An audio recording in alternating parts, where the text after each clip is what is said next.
Okay. All right, we're recording. Go ahead, Donica. Yeah, so I guess regarding following the same leaves through time or not, there's a couple things to think about, right? Is that one is ozone damage does accumulate through time. And so if you do track one leaf through time, you get a better sense of how that ozone damage is accumulating through time or accruing through time on a certain leaf. There are a lot of challenges with this, one being that other things can affect the leaf. The leaf could get whacked off in a storm or, like things like that.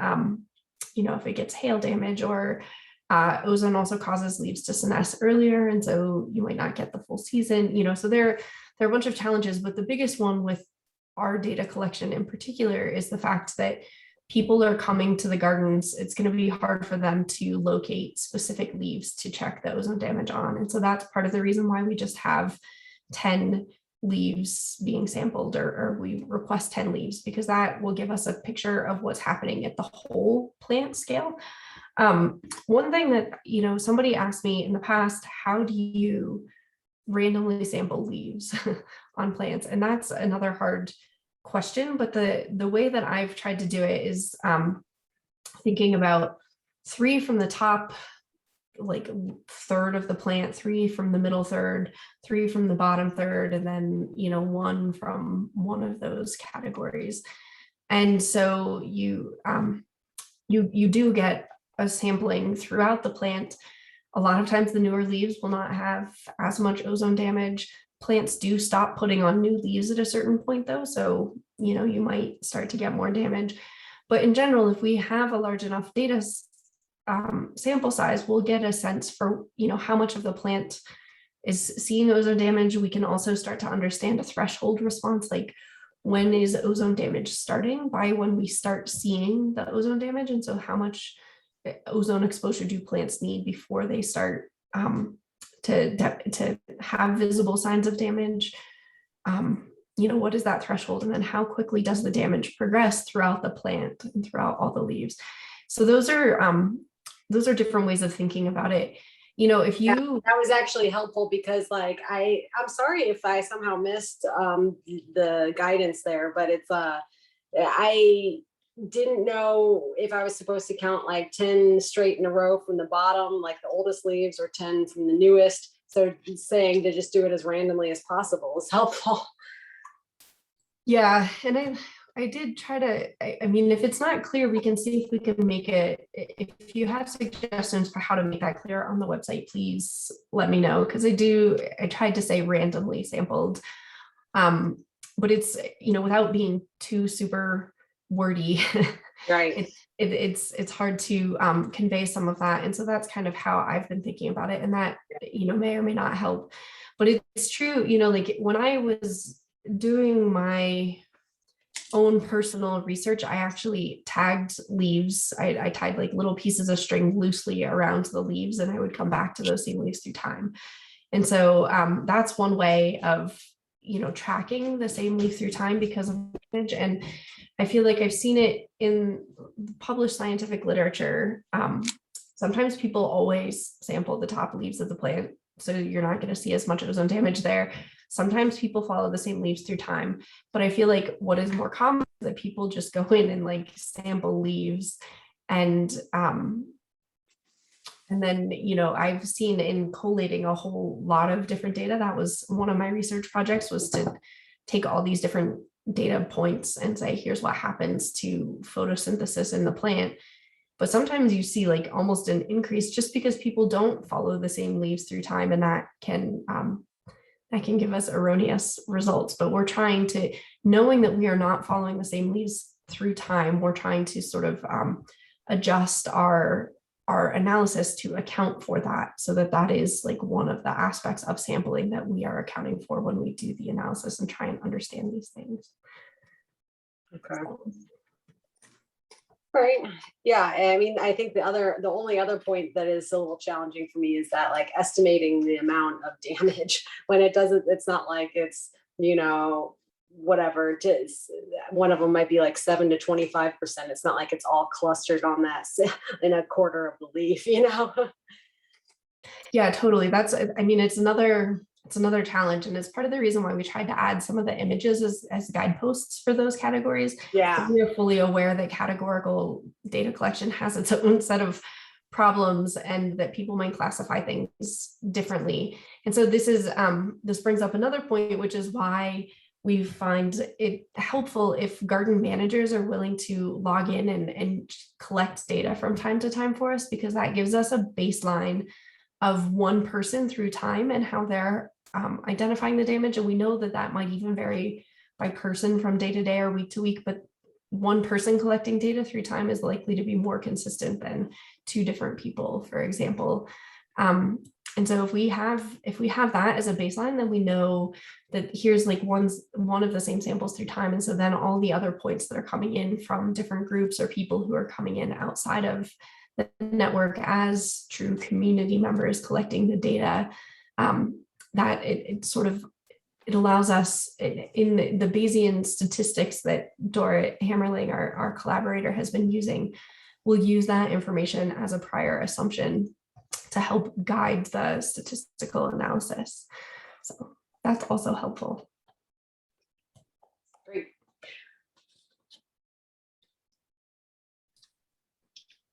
I don't mean to jump in out of order here, but I'm new to the group. My name is Chris Novak, and I work at EPA. But I'm really curious to read. I haven't looked much into all of what this project is about, but I did look at my fair share of a lot of foliar injury in my career. But I am wondering, and I can go read on the website and find out exactly what the protocol is, but do you also make a general note of the injury, whether it's present on the plant or not, so that you have a general idea of like, you know, I see injury on the plant as like a place for notes, so that you would be able to kind of track that over time, or you kind of trying to do it blindly where you're just looking at the 10 leaves and then making the decision? Because in my own research, I would also try to make a note like there's injury on the plant, and then I would look at the leaves and look at the percentage of the plant affected and the percentage of the average percent of the leaf affected, for example. But again, I can go and read this stuff on the website. I just didn't have a chance. Yeah, to do that. no, we don't actually have a place for notes. The way that the website is developed is so that you go in and you click on the injury category for 10 different leaves, and it's really intended to be a community science project. And so, you know, the information that we're collecting is limited, and the way that we have decided identify whether or not injury is on the plant is if any of the leaves show any sign of injury. And so that's our like, yes, no, there is injury threshold, rather than through notes. It's through that sort of more quantitative thing or more quantitative assessment. But I'm happy to consider that. Yeah, I look forward to looking at the website and checking it out. I mean, this is something I've unfortunately or fortunately spent so much of my professional time doing.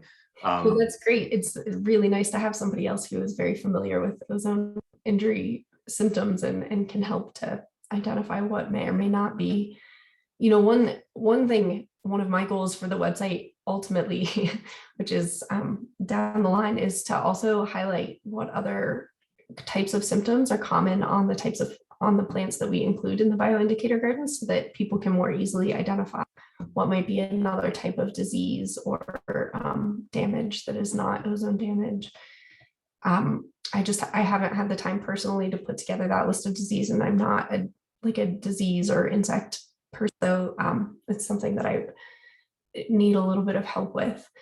But that said, then it's a whole other thing that we have to add to the website, which I also don't have like authorization to develop our website. And Erica's kind of laughing because we've spent the past 2 years, our website has been developed actually by undergraduate computer science majors, seniors from CU Boulder. And so they've used this as their senior capstone project. And then we have to work with the NCAR web developers to actually transfer all the information that they've done. So it's, I would say it's not totally professional, and it takes a long time to get any changes incorporated because of that structure. But if anybody has ideas or thoughts about the website that we can or should include, or how to make things clear, please let us know. Some of these changes might be easier than others, but if they're text changes, that's much easier to do at this point than other structural changes.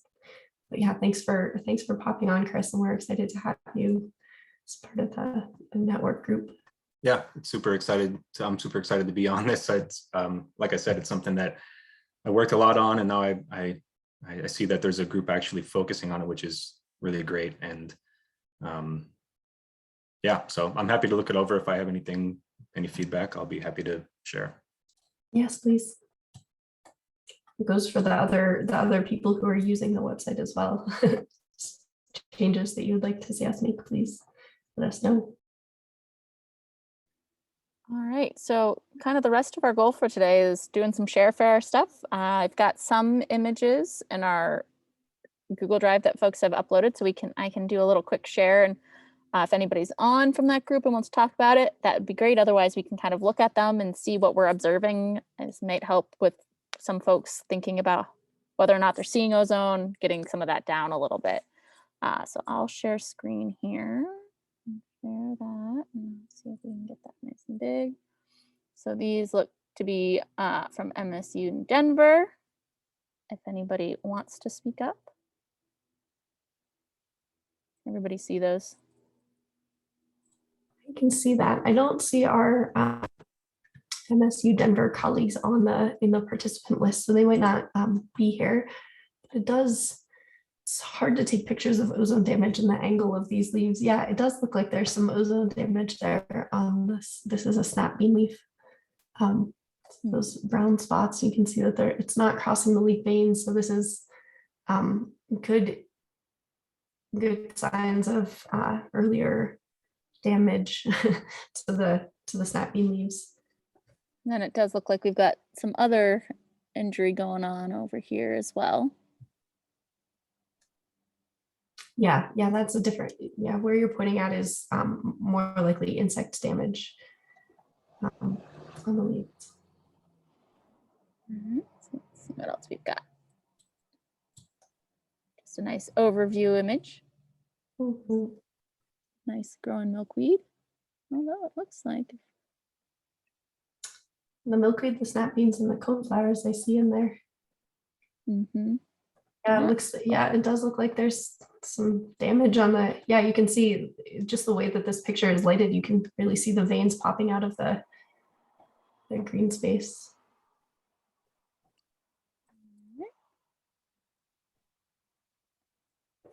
Zoom in a little here. Yeah. Well, this is a little hard to tell. Chris, you're welcome to jump in too, or anybody else who spent a lot of time looking for damage, but it does look like some of the bronzing that we sometimes see as part of ozone damage or other types of oxidative air pollution damage. There's some white spots up on, sort of more the upper left side that I think are not ozone damage. Those are probably more like leaf minor damage. Other things that would be helpful in looking at this leaf is taking an image of the bottom side, right? Yeah. Yeah, Chris, I saw that you unmuted yourself. Did you want to? Yeah. So I was going to say exactly that if you see something that you think is ozone damage, it's always really helpful to take a picture of the upper surface and the lower surface as clearly as possible. So this is a really great picture of the upper surface, but if you can get the lower surface, because if it goes through to the bottom of the leaf in the early stages, it's highly likely that it's going to be some other type of injury, either from an insect or another pathogen.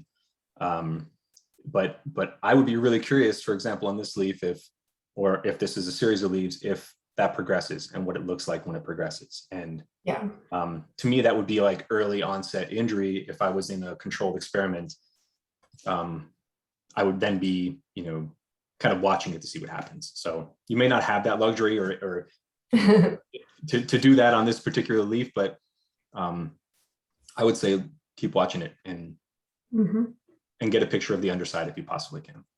Yeah, maybe that's a point that we should I wonder, because I keep thinking about ways that we could help people like auto identify, and there are some machine learning or artificial intelligence methods that people have asked me if they can apply to some of our photos.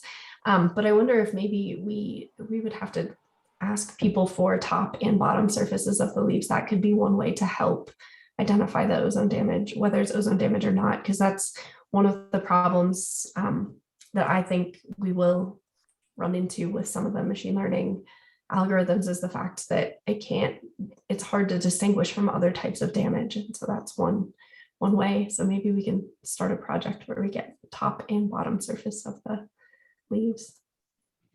So going back to the one we were talking about, the tricky one with you called it bronzing. Is that like that's the coneflower, like I was saying, that I'm having a harder time assessing it. So it might be hard for you to say without having a picture of the underside, but at this point, like if you were doing your weekly check or whatever, would you at this point you wouldn't declare any ozone damage then? Yeah, well, so I think for me personally, when I was categorizing ozone damage versus not, I would look at the underside of the leaves. And so it would be really hard for me to categorize this without that other information. And it's also the way that the camera focuses sometimes can make it really hard to see what is ozone damage. And I uploaded a coneflower leaf also that I could identify as ozone damage, but is really hard to see from the photo. And so in that sense, when you're in your garden and you see the signs and it's like, well, okay, so there's these, browner spots on the top, and the coneflower is particularly tricky. I actually feel like it's one of the, one of the trickier plants to identify the ozone damage on, but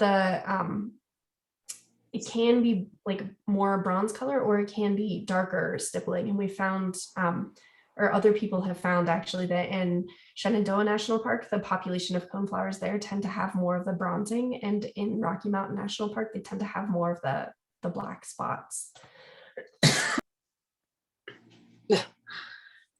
All right.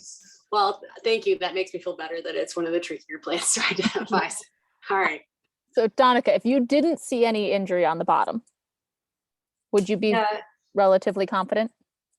I think, yeah, I mean, it does seem like it's ozone damage. Like Chris said, it also helps to track it through time. But I think if you're entering it like at a single time, there was no injury on the bottom, and you had the brown patterns on the top, I think that it would, you could categorize it as ozone damage. I would jump in there and say that yes to all of what was just said. The other thing that I think is really helpful is if this was just one leaf on the plant, then I personally wouldn't be quick to say that that's ozone injury if there's just one leaf had it, So that's the trick of it too, is that I think there's kind of like more of a you have to kind of take more of a whole plant approach in that, where was this on the plant? Is it on the newer leaves or older leaves? And then are you seeing it anywhere else? Did you see it on any other plants that you're looking at? And if it was just that one leaf, then, I might make a note of it and, come back to it. But if there's not a place to make notes of it, then that's an example of where you have to make the call. And I would say no if there was nothing else anywhere else. Yeah, I would agree with that. And I think typically for me, when I see this kind of damage, I usually do see it on multiple leaves. It's not, that's another good point. And I feel like I've seen this type of damage on my plants here in Colorado recently, actually. And so that's part of the reason why I say, yes, I would probably categorize this as ozone damage, because I've been seeing very similar signs of damage in the ozone garden at NCAR, which is also close to the metro state Denver. I mean, it's not that close, but it's within 50 miles, I guess, of metro state Denver. And we've had similarly bad ozone concentrations, or high ozone concentrations this year. So it looks a lot like when Howie Neufeld did a paper on coneflower, he included a picture of ozone injury, and it looks a lot like that, actually. Yeah. Yeah.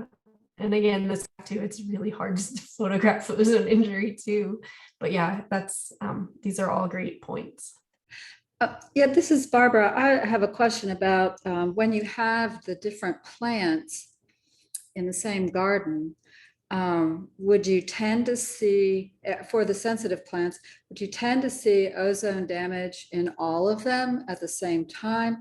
Or do some plants have different rates of response to ozone? And I say that because I think that we're now finally seeing ozone damage in our snap beans, in the sensitive ones. With tobacco, it's hard because evidently there are a number of diseases and a number of other like NOx effects or CO or whatever that may also damage the leaves. The pictures that I've seen online are not definitive, and I haven't dug into, okay, can I really understand what's going on with a tobacco leaf?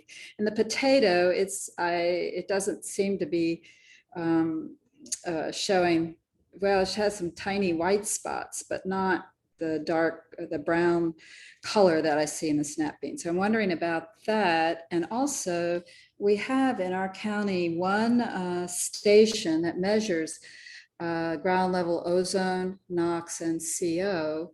And I've been watching the readings, and we really haven't had elevated levels until recently. It's climbed up a lot more and more consistently.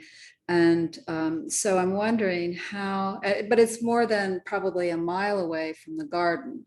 So I'm wondering if that is maybe a good thing to monitor to anticipate seeing damage in the leaves in the garden. Yeah, I think the monitor that's about a mile away is a good indication of what ozone concentrations may be in and around your garden. They might not be exactly identical, but probably in a similar ballpark would be my guess. Related to the evolution of damage, there are, I guess, two things that or maybe even more. There are two things that I can think of off the top of my head. One is that the snap beans, in my experience, have been the most sensitive plants in the garden to show the signs of damage. And so those do show signs of damage. Another thing to keep in mind is when the plants are starting to grow. And I think, Barbara, is this the first year that your garden is growing, or is this?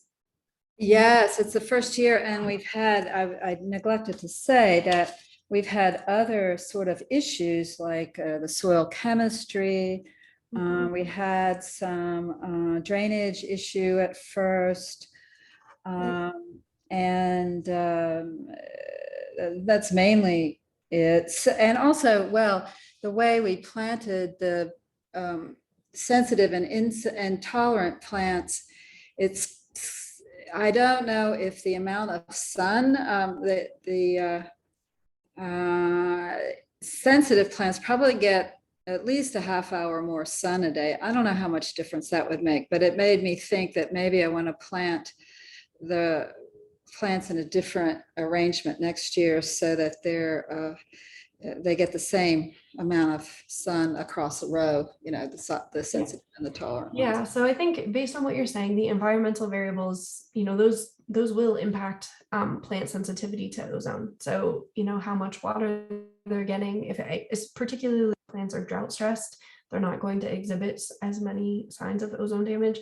And sunlight also does matter. I would say if it's like a half an hour more at the beginning or the end of the day, it might not matter quite as much as, during the middle of the day that, the sort of like 10 to 4 o'clock time range in the middle of summer is when the plants are going to be most photosynthetically active. And it's also when the ozone concentration peaks are highest. But if it's at, 7 in the morning or something like that, it might not Okay. be as big of a deal.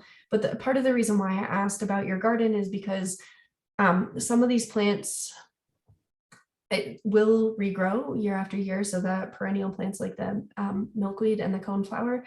And so, for example, in my garden NCAR, our coneflower starts popping up in April. And so it typically is the first plant to exhibit signs of damage, because we start seeing signs of damage here as early as June on our coneflower, for example, whereas our snap beans don't even start growing. You know, we plant the seeds around Memorial Day every year, just because that's the last day to frost. And so they don't even start growing for, you know, until about 2 months after the coneflowers have been growing. And so the signs of damage do develop in timeframes, but for me, and this is going to be different in every location, just given the different ozone concentrations in every location. But for me here at NCAR, we really start seeing signs of damage for plants that were planted in late May or early June, about 2 months later, I would say. And so that seems to be a general timeframe, but this is actually an active question that I think our data can help to answer. So thank you for collecting the data. Yeah, I don't know for sure, but I'm just telling you my experience to give you some indication. And it's Colorado, the Front Range of Colorado has really high ozone concentrations in the summer. It's, you know, one of the maybe you even saw in the news, like just 2 weeks ago, Denver had the worst air quality of any country or of any major city in the world. So, and it's partly due to the wildfires, but that's becoming a more persistent issue here. But we just have conditions that are ripe for ozone formation and poor emissions and poor air quality as a result. Mm-hmm. Yeah, thanks. Yeah, it's interesting too, in looking at, we have a Virginia website for these air monitors. So it's interesting to see that just in our general area of Northern Virginia, Arlington seems to have tends towards somewhat lower levels than further west. Anyway, but I haven't done a very rigorous study of that, but it is, I was surprised. And because we have a lot of roads here and the traffic has really picked up. Yeah, it can be fun to watch the gardens year after year too, you get a better sense of a baseline for what's normal. All right, let's look at a few more leaves. Yeah, some damage on the milkweed leaves, it looks like. All around the edges here. This is sent in from our VLM folks, just to show off their garden growing. Some nice milkweed growing on the right there. And then this was their new added middle school garden. So this is a newly established garden this year.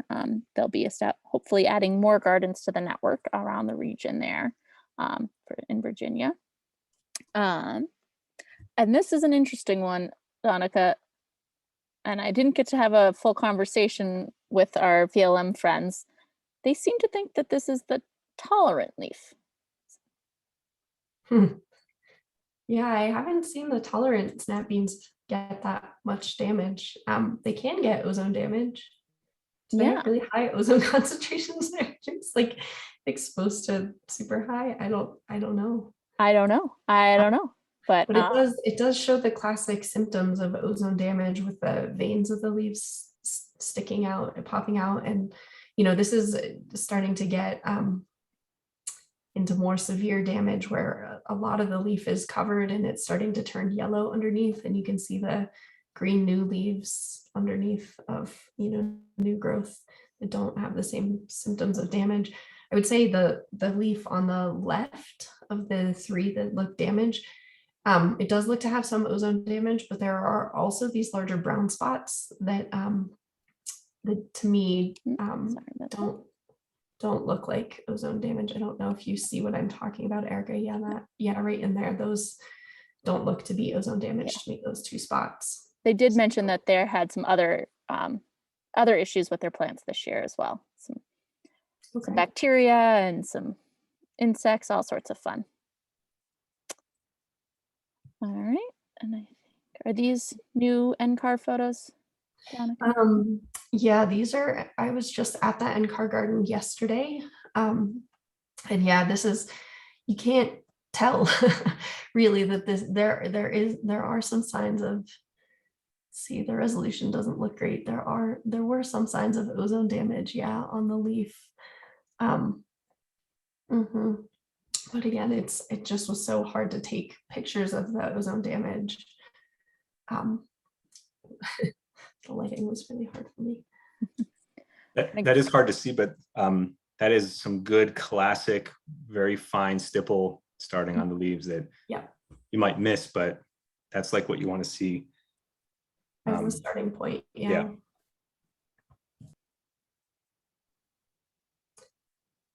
Yeah, and so here, this is a photo of the milkweed leaf, and you can see some of the ozone damage starting in there. There's a lot of insect damage, a lot of insect damage on our garden right now. So this is one of the leaves that actually had less insect damage, but all these white spots are from insect damage.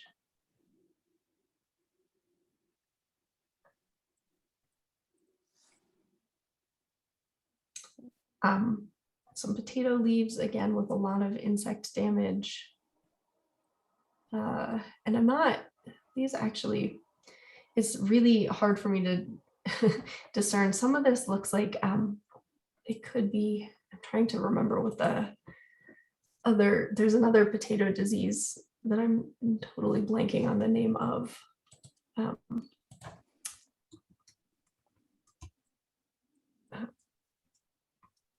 That it looks like it, I'm trying to remember what it's called, but it, geez, what is it? Anyway, I was trying to look it up real quick to see if it would just pop out, but I don't see the name. But I do, you know, there's a lot of insect damage. There were these tiny little black beetles. Those might be potato beetles. And I think, I don't know, Jesse, if Jesse's on the call, I think.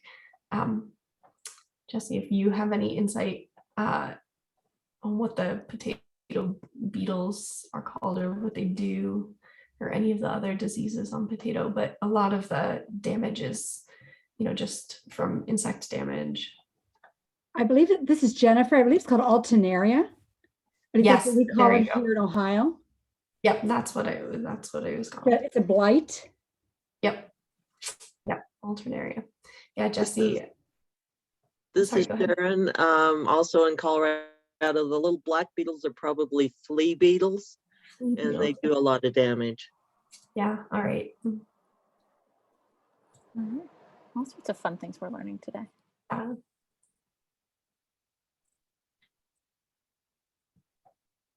Oh yeah, this is more of the stippling. This is maybe a little bit easier to see some of the stippling pattern on the black spots on the leaf. And you can see there is a brown spot that is not ozone damage again. So that kind of brown pattern is not classic ozone symptom.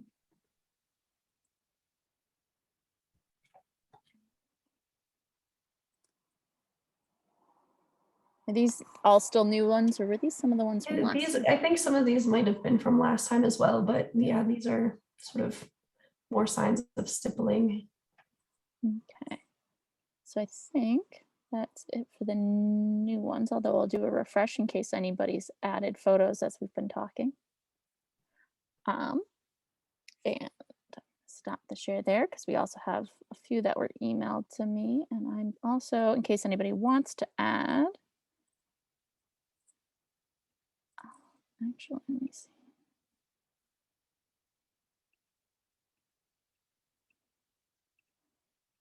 I'm going to send the drive there. I think you might have to have, I think Google Drive requires you to have some sort of a sign in to add, so you can also email directly to me. Let's see. Okay. Yeah, while we're waiting for Erica to pull up some of those, does anybody else have questions about the symptoms or anything that they're seeing in their gardens? I have a question. And Erica, I emailed you our pictures from Avon Lake, Ohio. Yeah. And I'm sorry, I had to get out of a car and get back into a building here. But we have a question. Early on, we could see a dramatic difference in the growth pattern of the sensitive versus the non-sensitive. And the non-sensitive really took off and the sensitive were dwarfed.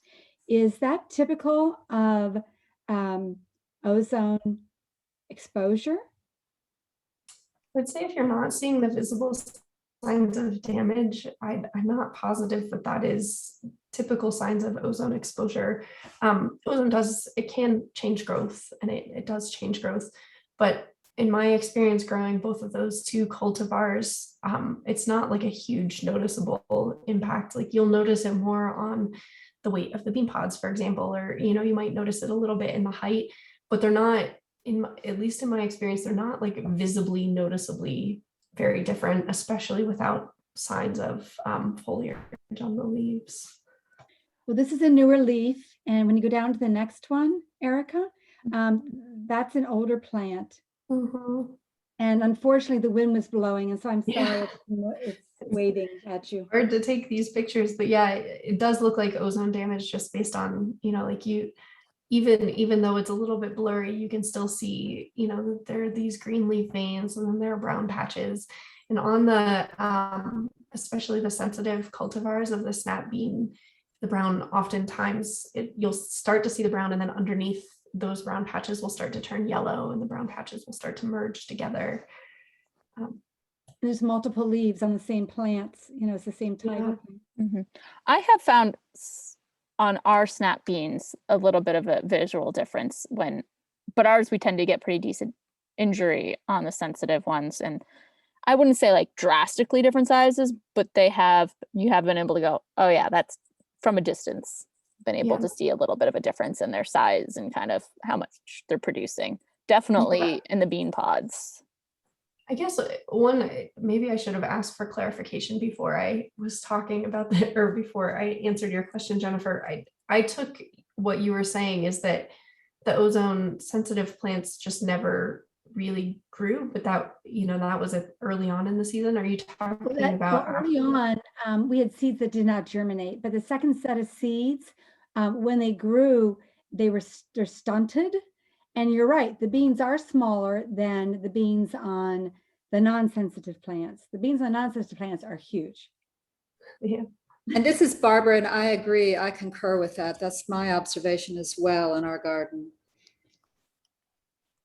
Okay. Yeah, I wouldn't necessarily expect, from seeds, like they do grow, but they both reach pretty mature like growth, and then you start to see signs of damage. Like I said, at least the gardens here, we start to see damage about 2 months after they start growing. On average, I would say that it can be earlier or later. And so that would be when I start to see the difference in growth, is when you start seeing the signs of damage. But it's really interesting. And I know that some of the gardens have projects to measure, for example, the height of the plants and the weight of the bean pods after they dry them. And those data could contribute to just better knowledge of the plant growth and what we see. I know that Jack Fishman's on, and I know that he did a big project on that in St. Louis at their ozone garden, and it's published in a BAMS paper. Is that the paper is published in? Yeah. So yeah, anyway. Jack, you're muted, so don't forget to unmute yourself. Okay. Yeah, we actually did see better growth in the tolerant ones. So so, and we published that in the BAMS paper in 2014. I don't recall ever seeing a big disparity, but if you actually, Kelly Bolina did the work, and she took out the beans and she dried them and she weighed them pretty carefully. So, and that was all published in that paper. So, but it's not surprising that occasionally you can see exactly what you're seeing. I would think that the non-sensitive ones may actually grow faster, which is why you maybe see more damage. But I'm not surprised by your findings, but we didn't see that. I'll go back to listing. Thanks, Jack.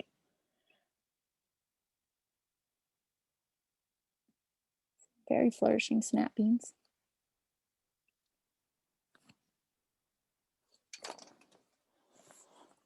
So this is the side of our garden that is not sensitive, and obviously you can see they're doing very well.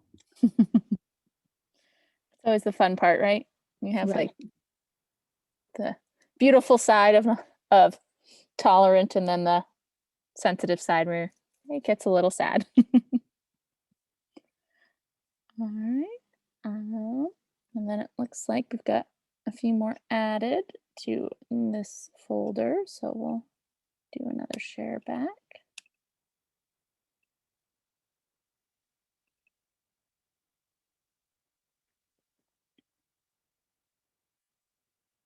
Oh, it's gotten big. Yeah, so these are images that I took on Monday of the garden. Sorry about the lateness. I was just trying to rename the files right now.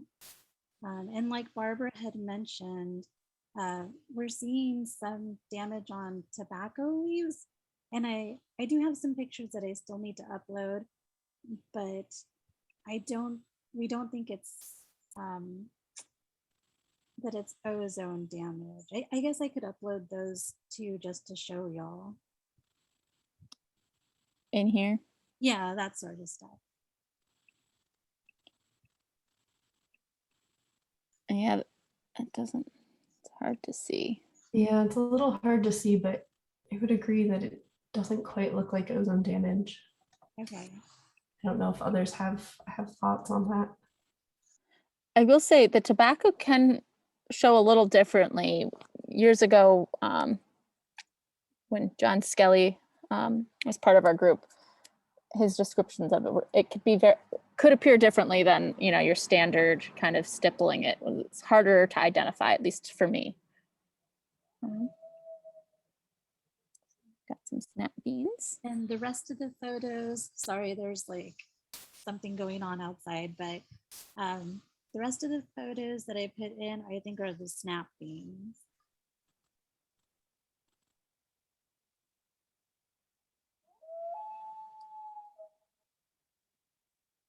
Not sure if anybody could hear that, but that is actually the loon here on my lake. Oh, that's awesome. I assumed it was somebody's clock. Really No. good. No, we have a family of loons, so it's very exciting here.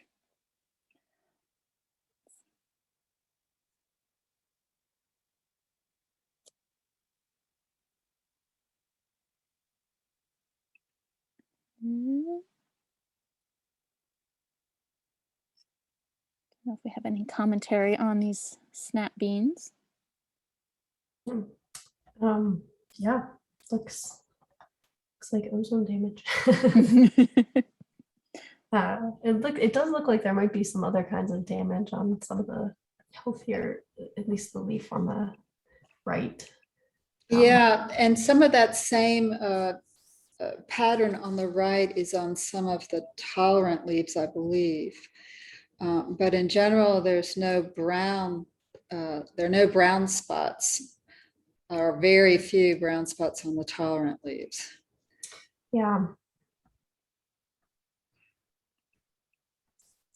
They are more tolerant. I guess they're doing their job. But yeah, the brown spots, I would say some of that yellow, and when you don't have the brown, is not very characteristic of ozone damage on the snap bean leaves. Mhm. All right, so we're closing in on the hour. We've looked at some great photos today, and we had some lovely conversation.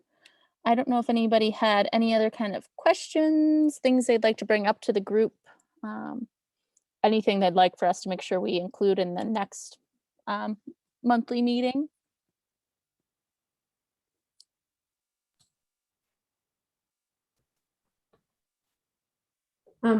I'm curious how many gardens, maybe not that many this year, but how many gardens have other people besides just the garden managers collecting data this year?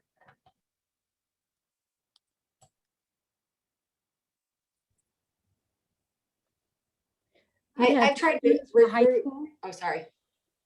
This is Jennifer in Avon Lake, Ohio. We have students from the high school collecting data. And while I was on vacation last week, the kiosk went up inside the library that's interactive. So people can look through the window and they can ask the questions and see if they have the answers. And so I haven't been there yet. Literally, I'm home now.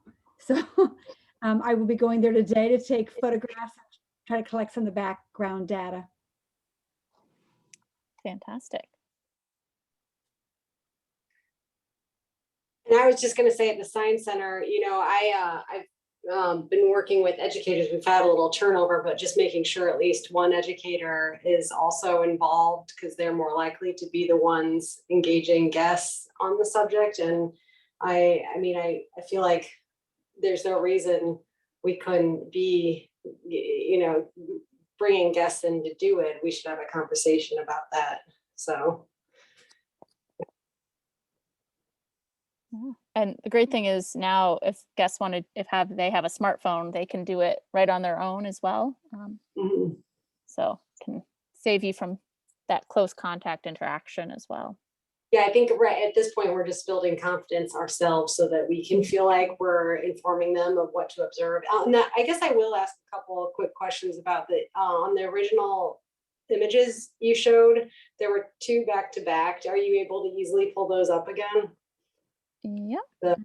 There was like a milkweed that had like a lot of yellow, but also the darker stipules. And I didn't know, and that was like, let's see, it was maybe towards the middle or end. Yeah, probably that one. So like if you're estimating the percentage, you're going to count all that's yellowing, right? Not just the darker stipules. I don't know that I would count the yellowing actually as much. Okay. Because it could be ozone, it could be something else. It could just be the process of natural senescence, for example. You know, if this leaf is older, I don't know, she has it tagged, which I think is interesting. So I wonder, you know, I would be curious to ask a little bit more information, but I've seen that some of the milkweed leaves, at least on that NCAR garden, are starting to senesce naturally. One thing with ozone damage is that once the leaves are ozone damaged, they tend to fall off the plant more quickly. So it speeds up I guess one of the main things that ozone damage can do is speed up the turnover of those leaves. And so it you know, the leaves will die off younger or earlier. And so that's, it starts to get hard to tell. And I would say into the fall, as your plants are also starting to senesce, it's hard to distinguish natural senescence from ozone damage for that reason. So that's one thing to keep in mind, I guess. I had just assumed it was like related since it's in the same, it's almost like coming from the edges of the ozone, where the ozone edges. A lot of times it can be, it's just not always. And given there's a lot more yellow actually than there is ozone damage or like the stippling. So I'm not sure that I would have those 2, especially if this is an older leaf. I don't know.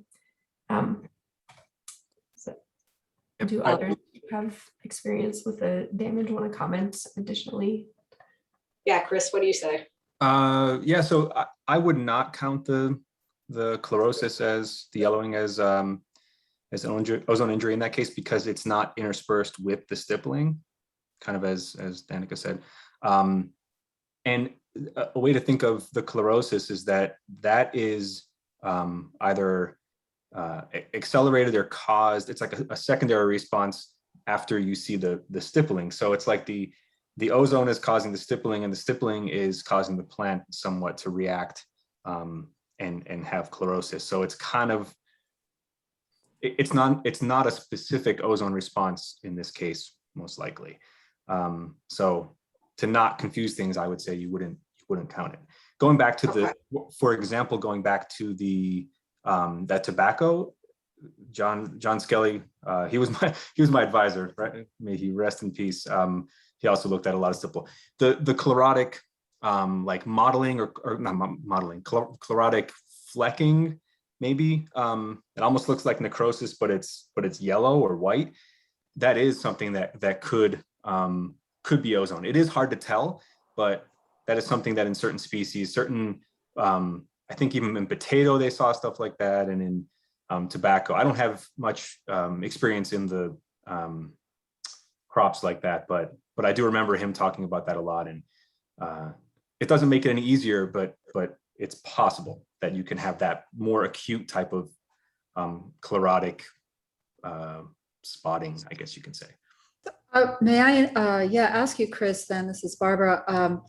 So in the potato also, you might see the lighter colored spots rather than the darker ones, the darker stippling in the potato, because we are seeing some, here's one of those pictures. We are seeing, well, here it's not clear. Some of this is insect or maybe a fungus or something. Danica, I don't know. I would defer more to someone else on that, but I do recall that being a symptom that people did see when it was extreme. But we're also talking about the really sensitive varieties of potato that almost don't even exist anymore, and that we're exposed to like concentrations that we just don't see right now. So that's the the difference, is that we're talking like high concentrations and almost like a very acute response. Yeah, we're seeing just very faint, small, whitish spots on our potato plants. So, I can't, it's hard to say for sure, right? And I don't have much experience with that flecking and the chlorotic, like those, but I haven't seen that. The symptoms that I see on my potatoes here in Colorado are all the dark spots, and these are all the Le Chipper potato from John Skelly. At least that photo is, and all the potatoes that I have that I share. Okay. So I usually see the darker brown spots. I have only grown the tobacco once and it really didn't do well here. And so I'm not as familiar with what the damage looks like on tobacco plants, but it's also hard because there's not necessarily a ton of pictures online. I would have to spend a little bit of time actually searching, but I did a quick just Google image search. Sometimes the white spots are insect damage, like a leaf miner that is sort of digging into the top surface of the leaf and it doesn't chew all the way through. So that's another thing to keep in mind, but it's also part of the reason why it's really good to look for, does it cross the leaf veins? Does it make that pattern? And I don't know, Chris, maybe you can comment more if you know when there is ozone damage from the flecking, is that similar to stipple and then it doesn't go through to the bottom surface of the leaf or not? Because that's another good thing to look for.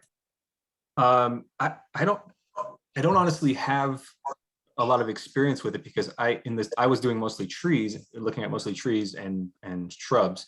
And I didn't see that type of representation of ozone injury on my plants. But it certainly would not cross the veins. It might get really close if it's more of a really acute type of response. But I also think it probably doesn't initially go through to the bottom either, it would be my guess, because that's usually something, piercing through, or you're having completely, damaged tissue or even missing tissue is often what it makes it look white, is that something ate away some of the tissue and you're kind of left with the white stuff. But I mean, I think to be safe, probably, you stick to the examples that have been given, especially with potato and the Le Chipper. That's interesting that you have that one. I'm surprised and happy to hear that you have some of that. Yeah, potato. we're struggling to find it, to be able to maintain it actually, because John was maintaining it for us and growing it for us and propagating it, and we don't. This year's crop of potatoes did not winter very well, and so by the time we mailed them out, there were all sorts of problems with them. But we're trying to keep that strain alive and trying to, or that cultivar, I should say, not strain, but we need help with propagation to be able to maintain it.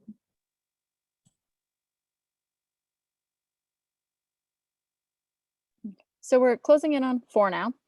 I'm gonna do a couple things here. I think because we are having so much issues with our constant contact, I'm going to create us a Google group. that anybody will be able to email. And one of the things I'm going to suggest, if folks are still curious about some of the leaves in their gardens they didn't get answered today, after I've created that, you can share them, send emails to the Google group, and anybody that feels confident in answering can, or can add some of their own additional questions to any of those images as you see them. And we'll see what we can do to continue to support people identifying ozone. Thanks, Erica. With the Google group, do people have to opt in to, is that how that works? I should be able to add everybody to it. Yeah. And then I think, But then do they have to like confirm that they want to be? I have to double check on that. Okay, I just wasn't sure, but I guess for everybody, you know, keep an eye out for that type of email potentially that you have to confirm you want to be. I'm not positive if that's how it works or not, and I know that some groups you do have to do that, but I don't know what the settings are or restrictions Yeah, or anything. I'll have to double check our site settings on that. And I'll send out an email letting everybody know that it's set up. Once that happens, it'll take me a couple days to deal with our IT group here, but we should hopefully have that by next week. All right. Well, thank you everybody for joining us again. And I've got a mosquito. Thanks. Bye, thank you. Thank you. It's great. Thanks. Bye. Thank you.